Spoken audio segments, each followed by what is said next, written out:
Wa kana mulkuhu 400 sanah. Dia berkuasa 400 tahun lamanya. Penguasa tunggal syarqan wa gharban, dari mulai belahan timur dunia sampai ke barat, tunduk dalam kekuasaannya. Lalu kemudian datanglah Nabi penyeru kepada tauhid, menghadap penguasa yang hebat, raja segala raja di atas dunia. Menyembahlah kepada Allah. Lalu apa jawabnya? Dengan sombong dan angkuh dia berkata, Arabbun ghairi, Arabbun ghairi, adakah Tuhan lain selain aku? Adakah yang lebih berkuasa di dunia ini selain aku? 400 tahun membuat dia merasa bahwa dia Tuhan. Sampai-sampai keluar dari mulutnya, Arabbun ghairi, adakah Tuhan selain aku? Lalu kemudian apa yang terjadi? Allah subhanahu wa ta'ala mengirimkan ba'udah. Dalam Al-Quran Allah mengatakan tidak malu menciptakan ba'udah, nyamuk. Inna Allah la yastahi ayyadriba masalam ma ba'udah. Allah tidak malu menciptakan seekor nyamuk. Wa ma fauqaha, lebih kecil daripada nyamuk. Apa yang terjadi? Nyamuk itu masuk ke dalam lubang hidungnya, terus ke dalam batang hidungnya, sampai ke otaknya, dan nyamuk itu pun menggigit otak di kepalanya.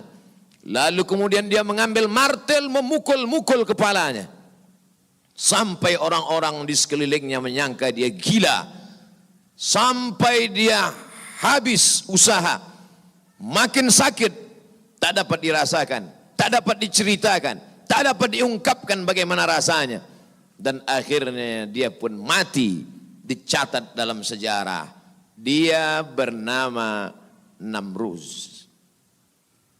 Begitu Allah bercerita tentang orang-orang angkuh dan sombong. Dia tidak mati disambar petir, dia tidak mati ditimpa batu besar, dia tidak mati karena sesuatu yang hebat, tapi dia mati karena makhluk yang hina, yang kita pun dapat membunuhnya dalam satu kali tepukan. Berpuluh nyawa nyamuk akan mati. Tapi begitu Allah Ta'ala ingin menunjukkan kesombongan, keangkuhan orang-orang yang merasa dirinya Tuhan, jawabannya adalah kuasa Allah Subhanahu wa Ta'ala. Hari berganti, musim berubah, dunia ini diisi oleh orang-orang yang angkuh dan sombong. Selesaikah dunia dengan matinya Namruz? Tidak. Lahir lagi generasi yang lebih canggih daripada Namruz, lebih kejam daripada Namruz. Apa yang dia lakukan? Yuzabbihuna abna'ahum wa yastahyuna nisa'ahum. Lebih sadis daripada Namruz. Anak laki-laki disembelih hidup-hidup, anak perempuan dibiarkan karena tidak melawan. Anak laki-laki yang dia nampak dalam mimpinya akan menarik mahkota kekuasaannya, anak perempuan dibiarkan melahirkan. Sampai pada akhirnya ketika dia berkata dengan lantang, kalimat berbeda, substansi makna yang sama. Ana rabbukumul a'la. Ana, aku, rabbukum, Tuhan kamu, a'la, yang paling tinggi.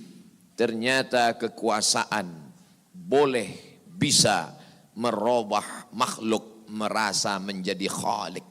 Orang kalau sudah terlalu lama berkuasa, melihat manusia tertunduk-tunduk ketakutan, maka berubah dalam dirinya, berkata, kaulah yang paling berkuasa, engkau adalah Tuhan. Itu pernah terjadi pada Namruz dan menular kepada Farao. Al-Quran menyebut dia Fir'aun. Ana, aku, Rabbukumul a'la, Tuhan kamu yang paling tinggi. Bagaimana cara Allah mematikan Fir'aun? Diceritakan dalam Al-Quran. Falamma adrakahul gharaqu, ketika dia tenggelam di tengah laut merah, masuk air itu ke dalam tenggorokannya dan masuk ke dalam lehernya, terus ke dalam dan masuk ke dalam paru-parunya. Sebodoh-bodoh anak kecil tidak akan ada air masuk ke dalam paru-parunya. Anak kecil yang belajar minum, kalau sampai air masuk ke dalam saluran nafasnya, dia pasti akan tersedak. Tersedak adalah kuasa Allah. Kenapa? Karena ada saluran nafas, ada saluran minum. Udara tidak akan mungkin diisi air, karena kalau sampai air masuk ke saluran udara, maka hancurlah paru-paru. Allah ciptakan satu kuasa bernama tersedak. Tersedak adalah kuasa yang paling ringan. Anak kecil yang tak ada daya upaya pun pasti akan tersedak. Tapi Allah ingin menunjukkan kepada Fir'aun, jangankan untuk menggenggam dunia, jangankan untuk membunuh Musa, jangankan untuk mengejar Bani Israel, untuk tersedak pun kau tak kuasa, wahai Fir'aun. Apa yang terjadi? Fir'aun mati. Kenapa Allah mematikan Fir'aun dengan air? Kenapa tidak dengan batu? Kenapa tidak dengan petir yang menggelegar? Mengapa dengan air? Karena dulu bayi yang tak berdaya itu dihanyutkan ke tengah air. Wa auhayna ila ummi Musa. Kami wahyukan, kami ilhamkan, kami bisikkan ke hati ibu Musa. An ardi'ihi, susukan anakmu. Fa in khifti alaihi, kalau kau takut anakmu ini akan disembelih Fir'aun, fa alqihi fil yammi, hanyutkan dia ke sungai. La takhafi, jangan kau takut. Wala tahzani, jangan kau sedih. Inna radduhu ilaiki, kami akan mengembalikannya kepada engkau sesuai dengan cerita yang kami kehendaki. Waja'iluhu minal mursalin, dan kami akan menjadikan dia salah satu daripada rasul yang kami pilih. 5 di antara rasul itu, salah satunya adalah Musa alaihi salam. Musa, bayi yang tak berdaya, dicampakkan ke laut, dicampakkan ke sungai Nil, selamat. Bayi yang tak dapat berenang, bayi yang tak ada kuasa, bayi yang tak ada daya upaya, selamat di atas air. Tapi penguasa, raja di atas raja, segalanya bukti-bukti kuasanya sampai hari ini menjadi bukti. Satu di antara 7 keajaiban dunia adalah piramid yang dibangun oleh Fir'aun. Tapi ternyata air yang dulu menyelamatkan bayi Musa, air yang sama menenggelamkan Fir'aun yang amat sangat berkuasa. Sekali lagi Allah ingin bercerita kepada manusia bahwa mudah bagi Allah melenyapkan makhluk-makhluk yang sombong, yang merasa diri gagah perkasa, manusia yang terkena penyakit amnesia, terlupa bahwa dia hanyalah makhluk, paru-parunya ciptaan Allah, udaranya titipan Allah, hembusan nafasnya dan tarikannya semua atas kuasa Allah. Mestinya dia berkata, la haula wa la quwata illa billah. Berakhir episode Fir'aun. Selesaikah dunia? Tidak. Muncul lagi mereka yang sombong-sombong. Macam-macam nama sejarah mencatat. Abu Lahab dengan bangganya berkata, sebelum Abu Lahab datang, datang lagi seorang pria perkasa dengan tentara bergajahnya bernama Abrahah. Dia ingin memindahkan Ka'bah karena baginya bisnis di Makkah harus dialihkan. Nun, jauh di Yaman, berseberangan dengan Laut Merah, menyeberang ke Afrika. Maka ini Ka'bah harus dihancurkan. Dia bawa pasukan bala tentara, sampai akhirnya pasukan gajah tidak ingin bergerak. Gajah makhluk Allah, binatang, tahu mengenal Allah subhanahu wa ta'ala. Dia paksa gajah itu berdiri dengan pawang-pawangnya. Akhirnya gajah itu berjalan karena amat sangat terpaksa dan di bawah tekanan. Sampai akhirnya apa yang terjadi? Datang Abdul Muttalib membawa kunci Ka'bah. Dia serahkan kepada Allah. Dia katakan di depan pintu Ka'bah, inna lihadzal baiti rabban yahmih. Sesungguhnya Ka'bah ini ada Rabb, ada Allah yang menjaga dan memeliharanya. Bukan aku yang menjaganya, kuserahkan kepada penjaganya. Inna lihadzal baiti rabban yahmih. Sesungguhnya Ka'bah ini ada penjaganya, kuserahkan dia kepada engkau ya Allah. Apa yang terjadi? Fa arsalna alaihim tayran ababil. kami kirimkan kepada mereka burung ababil yang dibawanya tarmihim, melontar, melempar mereka pasukan Abraha bergajah bihijaratin, dengan batu-batu min sijil, yang dipanaskan di atas api neraka. Apa yang terjadi pada pasukan Abraha?